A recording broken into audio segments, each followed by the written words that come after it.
BBC বাংলার অধিবেশন প্রবাহতে আপনাদের স্বাগত। আজ আপনাদের সাথে লন্ডন স্টুডিও থেকে আছি মানসী বড়ুয়া। আবারও মধ্যপ্রাচ্যে ভয়াবহ তৃতীয় বিশ্বযুদ্ধ শুরু হয়ে গেছে। এই যুদ্ধ এতটাই তীব্র আকার ধারণ করেছে যে মার্কিন যুক্তরাষ্ট্র ও ইসরায়েলের বিরুদ্ধে ইরান ভয়াবহ আক্রমণ চালাচ্ছে। চলছে হামলার পর হামলা।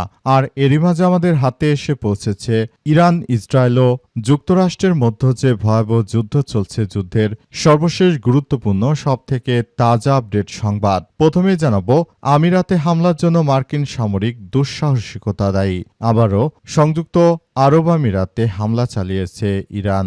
ইরানের হামলায় সংযুক্ত আরব আমিরাতে তেল শোধনাগার এবং বিভিন্ন গুরুত্বপূর্ণ স্থাপনা এক এক করে ধ্বংসস্তূপে পরিণত হচ্ছে।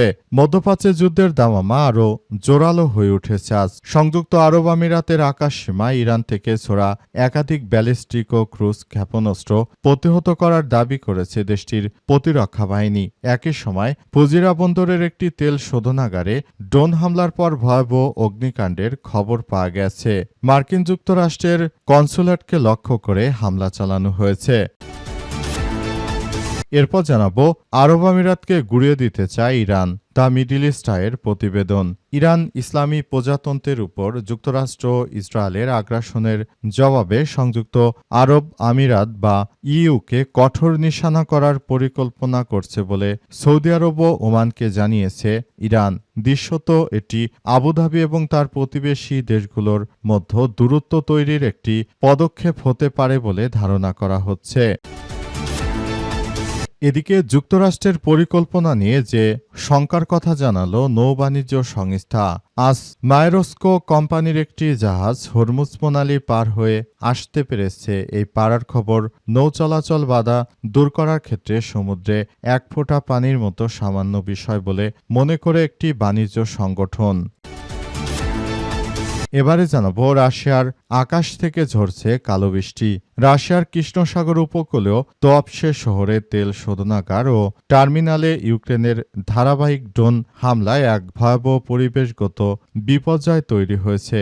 গত 2 সপ্তাহে 4 বার হামলার শিকার হওয়া ওই শোধনাগারে শুক্রবার নতুন করে আগুন লেগেছে। এই অগ্নিকাণ্ড থেকে নির্গত বিষাক্ত ধোঁয়ার প্রভাবে ওই এলাকায় কালো বৃষ্টি পড়ছে। এবং সর্বশেষ জানাবো, মাধবপুরে জঙ্গল থেকে উদ্ধার বিশ্ববিদ্যালয়ের শিক্ষার্থীর লাশ। ঢাকা সিলেট মহাসড়কের হবিগঞ্জের মাধবপুর হোটেল হাইওয়ে ইন লিমিটেডের জঙ্গল থেকে ওয়ার্ল্ড ইউনিভার্সিটির এক ছাত্রের লাশ উদ্ধার করেছে পুলিশ। মৃত ফরাদ হোসেন ওরফে মাহির ঢাকার উত্তরখানের চানপাড়া স্বপ্ন ছোঁয়া এলাকার আব্দুল আওয়ালের ছেলে। আজ 11টায় তার লাশ উদ্ধার করা হয়েছে বলে পুলিশের পক্ষ থেকে নিশ্চিত করা হয়েছে। প্রিয় দর্শক, এতক্ষণ শুনছিলেন সংবাদ শিরোনাম, এবারে বিস্তারিত। তবে তার আগে বন্ধুরা, অনুরোধ থাকবে এই সংবাদটিতে একটি লাইক দিন। এই চ্যানেলে আপনি নতুন হয়ে থাকলে আমাদের সংবাদটি দেখতে দেখতে চ্যানেলটি সাবস্ক্রাইব করে রাখুন। কমেন্ট করে বন্ধুরা আপনার মূল্যবান মতামত জানিয়ে দিন আপনি বিশ্বের কোন দেশ থেকে বা বাংলাদেশের কোন স্থান থেকে আমাদের সংবাদটি দেখছেন এবং শুনছেন। আর বন্ধুরা, গাজা যুদ্ধে আপনি যদি নিরীহ ফিলিস্তিনিদের ভালোবেসে থাকেন, কমেন্টে ইয়েস লিখে পুরো বিশ্বকে আমাদের এই সংবাদটি দেখার সুযোগ করে দিন। এবারে বিস্তারিত। আমিরাতে হামলার জন্য মার্কিন সামরিক দুঃসাহসিকতা দায়ী। মধ্যপ্রাচ্যে যুদ্ধের দামামা আরও জোরালো হয়ে উঠেছে। সংযুক্ত আরব আমিরাতের আকাশসীমায় ইরান থেকে ছোড়া একাধিক ব্যালিস্টিক ও ক্রুজ ক্ষেপণাস্ত্র প্রতিহত করার দাবি করেছে দেশটির প্রতিরক্ষা বাহিনী। একই সময় ফুজিরা বন্দরে একটি তেল শোধনাগারে ড্রোন হামলার পর ভয়াবহ অগ্নিকাণ্ডের খবর পাওয়া গেছে। তেল শোধনাগারে হামলার অভিযোগ সরাসরি অস্বীকার করেছে তেহরান। তবে বর্তমান প্রেক্ষাপটে আসলে পরিস্থিতি কোন দিকে যাচ্ছে সেটি এখন পর্যন্ত বোঝা যাচ্ছে না, কারণ বর্তমান সময়ে হামলা আরও তীব্র থেকে তীব্রতার আকার ধারণ করেছে। ফুজিরা বন্দরে একটি তেল শোধনাগারে ড্রোন হামলার পর মার্কিন যুক্তরাষ্ট্রের কনসুলেটেও হামলা চালিয়েছে ইরানের ইসলামী বিপ্লবী গার্ড বাহিনীর সদস্যরা। জন্য মধ্যপ্রাচ্য জুড়ে আবারও ভয়াবহ তৃতীয় বিশ্বযুদ্ধ শুরু হয়ে গেছে। মার্কিন যুক্তরাষ্ট্র এবং দখলদার ইসরায়েলি বাহিনীর বিরুদ্ধে ইতিহাসে সব থেকে ভয়াবহ হামলা চালানো হচ্ছে। হামলায় পুরো পরিস্থিতি সবকিছু নস্যাৎ করে দেওয়া হচ্ছে। মধ্যপ্রাচ্য জুড়ে মার্কিন যুক্তরাষ্ট্র এবং দখলদার ইসরায়েলি বাহিনীর বিরুদ্ধে বড় ধরনের সংঘাতময় পরিস্থিতির মধ্য দিয়ে এগিয়ে যাচ্ছে বিশ্ব, এবং বিশ্বের সবকিছু আসলে পরিস্থিতির উপর নিয়ন্ত্রণ করছে। এমনকি পুরো পরিস্থিতি মার্কিন যুক্তরাষ্ট্র এবং দখলদার ইসরায়েলির বাহিনীর বিরুদ্ধে সম্পূর্ণ চলে যাচ্ছে, এবং সেখানে প্রতিনিয়ত হামলা চালিয়ে যাচ্ছে ইরানের ইসলামী বিপ্লবী গার্ড বাহিনীর সদস্যরা। মার্কিন যুক্তরাষ্ট্র তারা শুরু থেকে যতই সন্ত্রাসী কার্যক্রম চালাক না কেন, এদের বিরুদ্ধে সর্বাত্মকভাবে আসলে বড় ধরনের কার্যক্রম চালিয়ে যাওয়ার কথা জানানো হয়েছে, এবং বলা হয়েছে যে বর্তমান এই প্রেক্ষাপটে আসলে সবাইকে নিয়ে এগিয়ে যাওয়ার বিষয়গুলো দেখভাল করতে হবে। আরব আমিরাতকে গুঁড়িয়ে দিতে চায় ইরান, দ্য মিডল ইস্ট আইয়ের প্রতিবেদন। ইরান ইসলামী প্রজাতন্ত্রের উপর যুক্তরাষ্ট্র ইসরায়েলের আগ্রাসনের জবাবে সংযুক্ত আরব আমিরাত বা ইইউ এর কঠোর নিশানা করার পরিকল্পনা করছে বলে সৌদি আরব ও ওমানকে জানিয়েছে দেশটি। দৃশ্যত এটি আবুধাবি এবং তার প্রতিবেশী দেশগুলোর মধ্যে দূরত্ব তৈরি করার একটি পদক্ষেপ হতে পারে বলে ধারণা করা হচ্ছে। আজ মিডল ইস্ট আইয়ের এক প্রতিবেদন থেকে এই তথ্য জানা গেছে। প্রতিবেদনে বলা হয়েছে ২৮শে ফেব্রুয়ারি ইরানে যুক্তরাষ্ট্র এবং ইসরায়েলের আগ্রাসন শুরুর পর তেহরানের সবচেয়ে বেশি পাল্টা হামলার শিকার হয়েছে আরব আমিরাত। ফলে ইরানের পাল্টা আঘাতে দেশটি সবথেকে বেশি ক্ষতিগ্রস্ত হয়েছে। এদিকে আজ ভোরে আরব আমিরাতের ফুজায়রা পেট্রোলিয়াম স্থাপনায় আবারও হামলা চালানো হয়েছে।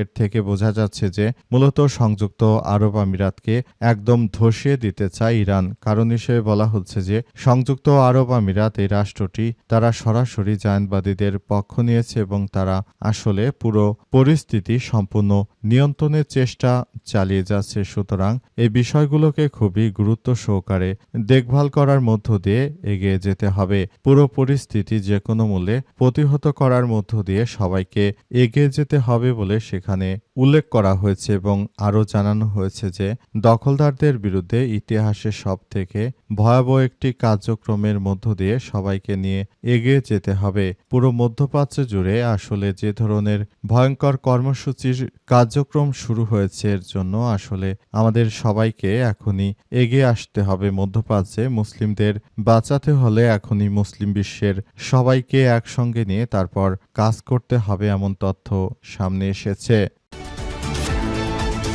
যুক্তরাষ্ট্রের পরিকল্পনা নিয়ে যে শঙ্কার কথা জানালো নৌ বাণিজ্য সংস্থা। সোমবার মায়েরস্কো কোম্পানি একটি জাহাজ হরমুজ প্রণালী পার হয়ে আসতে পেরেছে। এই পারার খবর নৌ চলাচলের বাধা দূর করার ক্ষেত্রে সমুদ্রে এক ফোঁটা পানির মতো সামান্য বিষয় বলে মনে করছে একটি বাণিজ্য সংগঠন।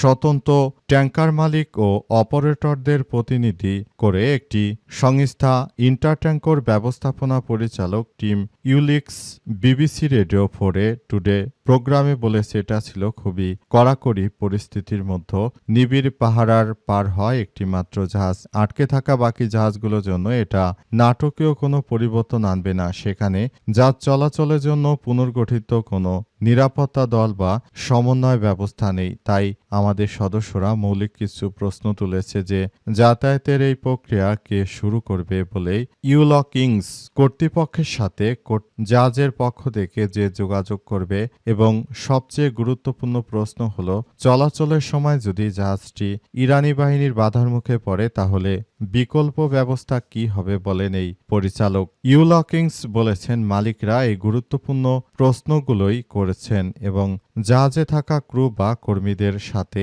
এ বিষয়ে আলোচনা করছেন তারা বলে এমন তথ্য সামনে এসেছে। রাশিয়ার আকাশ থেকে ঝরছে কালো বৃষ্টি। রাশিয়ার কৃষ্ণসাগর উপকূলীয় তোয়াপস শহরের তেল শোধনাগার এবং টার্মিনালে ইউক্রেনের ধারাবাহিক ড্রোন হামলায় এক ভয়াবহ পরিবেশ বিপর্যয় তৈরি হয়েছে। গত 2 সপ্তাহে 4 বার হামলার শিকার হয় এই শোধনাগারে। গত শুক্রবার আরও নতুন করে আগুন লেগেছে। এই অগ্নিকাণ্ড থেকে নির্গত বিষাক্ত ধোঁয়ার প্রভাবে ওই এলাকায় কালো বৃষ্টি পড়ছে এবং প্রায় 30 মাইল উপকূলীয় এলাকায় তেল ছড়িয়ে দূষিত হয়ে পড়েছে। পরিবেশবাদীরা একে সোভিয়েত ইউনিয়নের পতনের পর রাশিয়ার অন্যতম ভয়াবহ পরিবেশগত বিপর্যয় হিসেবে বর্ণনা করেছে। অগ্নিকাণ্ড থেকে সৃষ্ট ঘন কালো ও ঝাঁঝালো ধোঁয়া তোয়াপস্যে শহরের আকাশে ঢেকে ফেলেছে। এই ধোঁয়া থেকে বৃষ্টির মতো তৈলাক্ত বিষাক্ত ফোঁটা বাসিন্দাদের উপর পড়ছে, যাকে স্থানীয়রা কালো বৃষ্টি বলছে। পরিবেশ রক্ষা গ্রুপ ইকোডিফেন্সের প্রধান ভ্লাদিমির স্লিভিয়াক সতর্ক করে বলেছেন, বাতাসে ক্যান্সারের কারণ হতে পারে এমন বেনজিনের মতো ক্ষতিকর উপাদান মিশে গেছে। এটি জনস্বাস্থ্যের জন্য চরম ঝুঁকিপূর্ণ। দূষণের কারণে উপকূলীয় এলাকায় মৃত মাছ ও ডলফিন ভেসে আসতে দেখা গেছে। রাশিয়ার প্রেসিডেন্ট ভ্লাদিমির পুতিন গত সপ্তাহে হামলার বিষয়টি স্বীকার করলেও একে বড় কোনো হুমকি নয় বলে মন্তব্য করেছে বলে নিশ্চিত হওয়া গেছে।